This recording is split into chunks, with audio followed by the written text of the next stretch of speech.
প্রথমেই তোমাদের সবাইকে জানাই হ্যাপি নিউ ইয়ার। নতুন বছর মানে শুধু ক্যালেন্ডারের পাতা বদলানো না, নতুন করে একটু ভালো থাকার সুযোগ। গত বছর যা যা ঠিক হয়নি, যা আমাদের কষ্ট দিয়েছে, যা মন ভারী করেছে, সব আজ একটু ছেড়ে দিই। এই বছরে নিজেকে একটু বেশি সময় দিই, কম চাপ নিই, বেশি হাসি খুশি রাখি।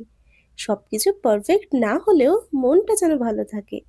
যাদের পাশে পেলে ভালো লাগে তাদের সাথে থাকি, আর যাদের হারিয়েছি তাদের স্মৃতিটুকু ভালোবেসে রাখি। নতুন বছরটা খুব বড় কিছু না হোক, শুধু মন ভালো করা হোক।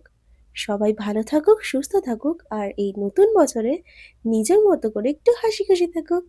তো তোমাদের যদি এই ভিডিওটা ভালো লেগে থাকে তাহলে লাইক, কমেন্ট, শেয়ার আর ফলো করে পাশে থেকো। আর তোমরা যদি কেক অর্ডার করতে চাও তাহলে স্ক্রিনে দেওয়া নাম্বারে হোয়াটসঅ্যাপ আর কল করতে পারো। দেখা হচ্ছে নেক্সট ভিডিওতে। বাই।